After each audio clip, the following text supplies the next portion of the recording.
নমস্কার, কেমন আছেন সবাই? আমি জলিস কিচেন অ্যান্ড স্ট্রিট ফুডে আপনাদেরকে স্বাগত জানাই। আজকে আমি মুগ পোস্তর রেসিপি আপনাদের সাথে শেয়ার করছি। আপনারা তো আলু পোস্ত, ঝিঙে পোস্ত, নানা রকম জিনিস দিয়ে পোস্ত রান্না করে খেয়েছেন। আজকে আমি যে রেসিপিটি করছি এটা মুগ পোস্ত। একবার বানিয়ে দেখবেন, খেতে খুব সুস্বাদু হয়। এই রেসিপিটি খুব সহজ আর খুব ইজি রেসিপি আর সিম্পল রেসিপি, খুব জলদিও হয়ে যায়।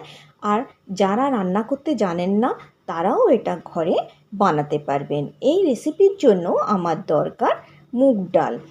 কাঁচা মুগ ডালটাকে আমি ভালো করে ধুয়ে 2-3 ঘন্টার জন্য জলে ভিজিয়ে রেখে দিয়েছি। আপনারা আঙুলে নখ দিয়ে ডালটাকে ভেঙে দেখে নেবেন। যখন দেখবেন ডালটা ভেঙে যাচ্ছে তখন বুঝবেন ডালটা ভালো করে ভিজে গেছে। তখন আপনারা ডালটাকে বেটে নেবেন। মিক্সিতেও বাটতে পারেন কিংবা শিলনোড়াতেও বাটতে পারেন, কিন্তু বেশি জল দিয়ে বাটবেন না, একটু শক্ত করে বাটবেন আর একটু গোটা গোটা রেখে বাটবেন। তারপরে আমি এই বাটা ডালের মধ্যে আমি 1/2 চামচ আদা লঙ্কা বাটা দিয়ে দিচ্ছি, একটু লঙ্কার গুঁড়ো দিচ্ছি, স্বাদ অনুসারে নুন দিচ্ছি আর একটু হলুদ দিচ্ছি। তারপরে আমি এর মধ্যে অল্প কালো জিরে দিয়ে দিচ্ছি। দেবার পরে আমি এই ডাল বাটাটা খুব ভালো করে ফেটিয়ে নিচ্ছি। যত ফেটাবেন তত ভালো বড়া তৈরি হবে।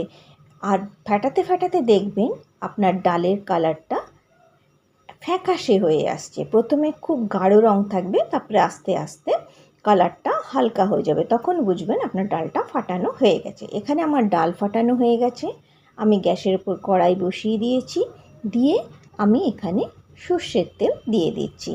যখন তেল গরম হয়ে গেছে তখন আমি একটা চামচের সাহায্যে তেলের মধ্যে বড়ির আকারে ছোট ছোট করে বড়াগুলো দিচ্ছি। তেলের মধ্যে যতখানি বড়া দেওয়া যায় ততখানি দেবেন, কেন বড়াগুলো তেলের মধ্যে গিয়ে ফুলবে। দেবার পরে আমি এটাকে ছেড়ে দেব 3 মিনিটের জন্য। এই বড়াগুলো মিডিয়াম টু লো আঁচেই আপনারা ভাজবেন। আমি এখানে মিডিয়াম টু লো আঁচেই ভাজছি। তারপরে আমি যখন দেখব নিচেটা ভাজা হয়ে গেছে, আমি আস্তে করে উল্টে দেব।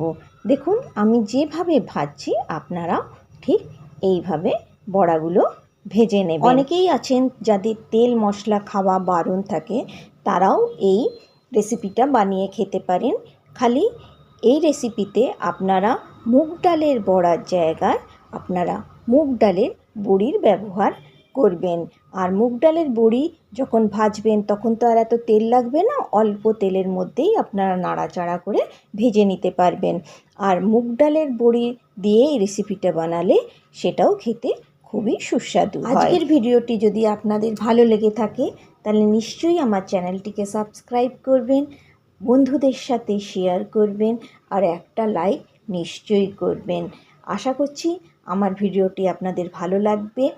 আর যদি ভালো লেগে থাকে তাহলে একটা কমেন্ট করে নিশ্চয়ই আমাকে জানাবেন।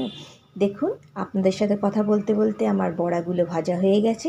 এখন আমি এই তেলের মধ্যেই অল্প কালো জিরে দিয়ে দিচ্ছি আর একটা লঙ্কা ফোড়ঙে দিচ্ছি। তারপরে আমি এতে একটা বড় ঝিঙে কেটে রেখেছিলাম সেটা দিয়ে দিচ্ছি। আপনারা শুধু বড়ির পোস্তও করতে পারেন কিংবা ঝিঙে দিয়েও করতে পারেন, কিন্তু ঝিঙে দিয়ে করলে এর স্বাদ দ্বিগুণ হয়ে যায়, সেই জন্য আমি এখানে ঝিঙের ব্যবহার করেছি। তারপরে আমি ঝিঙেটাকে তেলের মধ্যে নাড়াচাড়া করে একটু ভেজে নিচ্ছি। অল্প ভাজা হয়ে যাবার পরে আমি এর মধ্যে স্বাদ অনুসারে নুন দিয়ে দিচ্ছি। নুন দেবার পরে আমি অল্প হলুদ দিচ্ছি। হলুদটা আপনারা নামমাত্রই দেবেন, না দিলেও চলবে। আমি এখানে খুবই অল্প হলুদ দিয়েছি। তারপরে আমি একটু নেড়ে চেড়ে এটাকে ঢেকে 3 মিনিটের জন্য রেখে দিচ্ছি। 3 মিনিটের মধ্যে ঝিঙের থেকে যত জল বের হবার বেরিয়ে যাবে। 3 মিনিট পরে আমি ঢাকা খুলে দিয়েছি। দেখুন কতখানি জল বেরিয়েছে। এখন আমি এর মধ্যে 2 চামচ পোস্ত বাটা দিয়ে দিচ্ছি। পোস্ত বাটা দেওয়ার পরে আবার আমি একটু নেড়ে চেড়ে পোস্ত আর ঝিঙেটাকে মিশিয়ে নিচ্ছি। মিশিয়ে নেবার পরে আমি এর মধ্যে জল দিয়ে দিচ্ছি। যে বাটিতে আমি পোস্ত রেখেছিলাম সেই বাটি ধোয়া জলই আমি এর মধ্যে দিচ্ছি। এর মধ্যে জল একটু বেশি দিতে হবে, কারণ আমি এর মধ্যে বড়া দেবো, তো বড়াগুলো সব জল টেনে নেবে, সেই জন্য একটু বেশি করে জল দেবেন। আমি আধ বাটির মতো জল এর মধ্যে দিয়েছি। দেওয়ার পরে আমি ঢেকে এটাকে 3 মিনিটের জন্য ফুটতে দিচ্ছি। যতক্ষণ না পোস্ত ভালো করে ফুটে উঠছে ততক্ষণ আমি ঢেকে রাখবো। 3 মিনিট পরে আমি ঢাকা খুলে দিয়েছি। দেখুন এখানে আমার পোস্ত পুরো ভালো করে ফুটে উঠেছে। এখন আমি এক এক করে বড়াগুলো দিয়ে দিচ্ছি। একটা বড়া আমি ভেঙে দেখাচ্ছি। দেখুন বড়ার মধ্যে কত সুন্দর জালি হয়েছে। বড়ার ব্যাটারটা আপনারা যত সুন্দর ফেটাতে পারবেন তত সুন্দর বড়ার ভেতরটা ফাঁপা হবে। এরপরে আমি ঢেকে 2 মিনিটের জন্য রেখে দেবো। বড়াগুলো দিয়ে আমি বেশি ফোটাবো না। আমি ঢাকা দিয়ে 2 মিনিটের জন্য রেখে দিয়েছিলাম। 2 মিনিট পরে দেখুন ঝোল পুরো ফুটে উঠেছে, বড়াগুলো ফুলে গেছে। আপনারা যদি মিষ্টি খান তাহলে এই সময় মিষ্টি একটু দিয়ে দেবেন, আর নুনটাও চেখে নেবেন ঠিক আছে কিনা। এখানে ঝিঙেগুলো ভালোই মিষ্টি আছে, ওই জন্য আমি আর মিষ্টি দিলাম না। নুনটা একটু কম আছে, তাই আমি এখানে অল্প নুন দিচ্ছি।